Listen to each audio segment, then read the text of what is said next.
예, 4,700만 우리 국민들께서 쓰고 계신 카카오 이 메신저가 화재로 인해서 굉장히 불편함을 겪고 계십니다.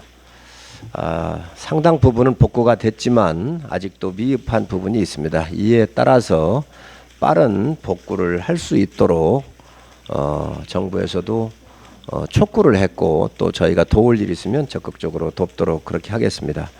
오늘 회의는 세 가지 정도로 발표를 하겠습니다. 첫 번째는 이 화재 원인입니다. 화재 원인은 리튬 배터리에 의한 이 에너지 저장 장치에서 발생한 화재 원인입니다. 그래서 오늘 소방방재청이 TF팀을 구성을 해서 발전하는 과학 기술 문명에 의해서 바로 이런 에너지 저장 장치가 급속도로 지금 현재 사용이 되고 있기 때문에 이에 대한 여러 가지 소방에 대한 대책을 강구를 해라, 이렇게 요청을 했습니다. 그래서 앞으로 소방본부에서 TF팀을 만들어 가지고 이러한 시설물에 대한, 또 충전 시설에 대한 그 대책을 준비하도록 요구를 했습니다.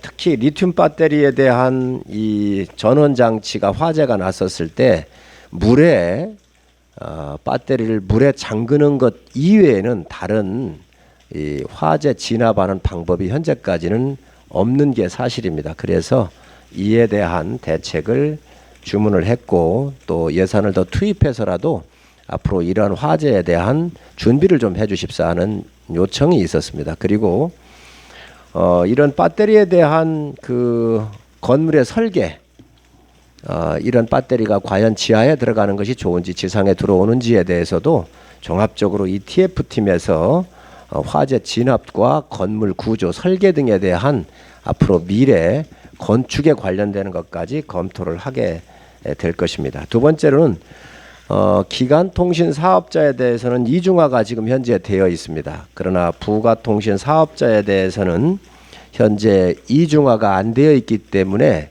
이 이중화를 반드시 해야 되겠다 하는 것이 오늘 의견들이었습니다. 그래서 저희 당에서는 박성중 의원과 또 최승재 의원이 법안을 제출을 했습니다. 그래서 국민 생활에 상당한 영향을 끼치고 있는 이 부가통신 사업자들에 대해서도 이중화를 서두르도록, 또 국회에서는 입법적으로 지원을 하겠지만 정부에서도 입법이 되기 전에 현장 점검을 하고, 또 이중화가 안 되어 있는 곳은 행정 권고를 통해서 이중화할 수 있도록 조치를 하겠다는 말씀을 드립니다.